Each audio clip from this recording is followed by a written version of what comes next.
हाँ जी दोस्तों, स्वागत है एक बार आप सभी का फिर से राजनीति के नए मोड़ पे। तो देखते हैं कि इस बार ये गठबंधन क्यों टूटा, क्यों नहीं जमी मनोहर दुष्यंत की जोड़ी। तो बीजेपी जेजेपी में दरार, बड़ी दरार जिसको कह सकते हैं, देखने को मिली है। आखिर हरियाणा में चुनाव से पहले जेजेपी से टूट ऐसा क्यों हुआ? नई सरकार जो बनेगी हमारे नायब सिंह सैनी की, उससे क्या फ़ायदा होगा हरियाणा की राजनीति में?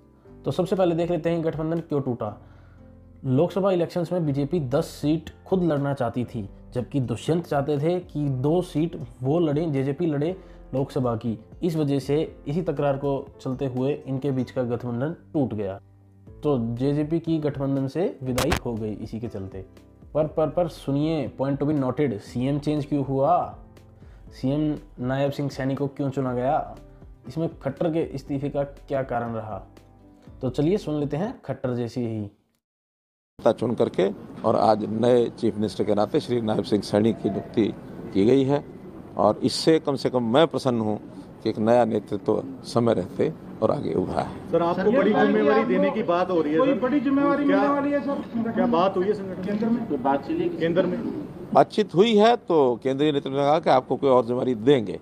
वो जिम्मेवारी क्या होगी, मैं समझता हूँ जल्दी ही कोई ना कोई बात करके और कोई निर्णय लिया जा सकता है। हो सकता है कहीं लोकसभा के चुनाव की बात आ जाए, और क्योंकि लोकसभा के चुनाव बिल्कुल एकदम निर्णय उसके होने हैं। मुझे ऐसी संभावना है कि शायद ऐसा हो सकता है। अगर वो होगा तो भी पार्लियामेंट्री बोर्ड जो निर्णय करेगा उसको मैं स्वीकार करूँगा। अब नायब सिंह सैनी को क्यों नया सीएम बनाया गया? ताकि ओबीसी कैटेगरी के वोट्स 2024 के लोकसभा इलेक्शंस में, हरियाणा इलेक्शंस में, विधानसभा में बीजेपी को मिल सके, ऐसा कहीं देखने को मिल रहा है। तो कहीं ना कहीं इसके पीछे भी राजनीति ही देखी गई है। अब गठबंधन टूटने पर सुने दुष्यंत चौटाला जी की। तो बैठे बैठे बात कर रहे थे कल वाले घटनाक्रम की। अब पुरानी कहावतें कहीं ना कहीं बातों में आ जाती है। कहते दुष्यंत, तेर को हटाना था। कहते मर गा तो गई गई, खूंटा पाड़ लेगी। Bye bye, tata, goodbye, गया।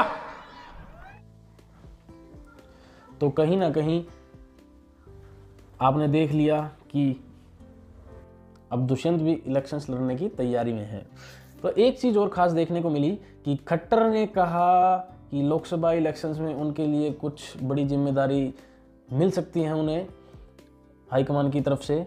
शायद इसलिए भी खट्टर का इस्तीफा साथ में दिलवाया गया होगा। अब अगर आप थोड़े से खरे खोटे शब्द सुनना चाहते हैं तो सुनिए अभय चौटाला जी की कि क्या कहना है उनका गठबंधन टूटने पे। उसी का नतीजा है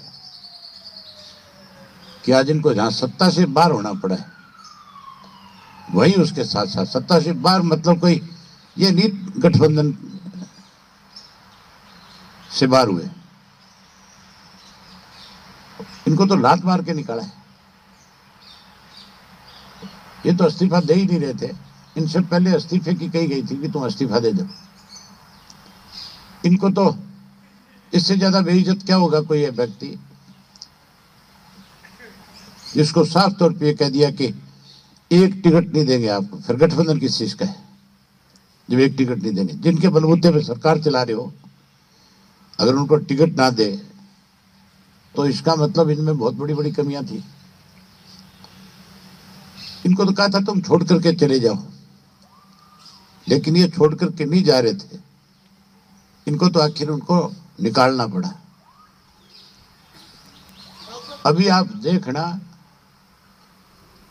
ये जेल की सलाखों के पीछे भी जाएंगे। इनके यहाँ ईडी भी आएगी, इनके यहाँ सीबीआई भी आएगी, इनके यहाँ बहुत कुछ होगा। ये तभी बारी बारी कहते हैं चौटाला साहब एक बारी कह दे तो हमें घर वापसी कर लें। ये हमें और लपेटना चाहते हैं साथ में। बड़ी मुश्किल से पैंडा छूटा है। गजब बेइज्जती है। तो चलिए अब सुन लेते हैं हुड्डा जी की, क्या गठबंधन टूटने पर उनकी क्या राय है। ये 2019 में जब ये गठबंधन की सरकार बनी थी उस समय मैंने ये कहा था कि जो गठबंधन है ये कोई पॉलिसीज पे बेस नहीं है, नैतिकता पे बेस नहीं है, ये एक किस्म से ठगबंधन है। क्योंकि चुनाव में बीजेपी तो कहती थी हम 75 पार करेंगे और जेजेपी वाले कहते थे इनको यमुना पार करो। चुनाव हो गया तो दोनों यार बन गए अपने उसके लिए, हरियाणा को ठगने के लिए।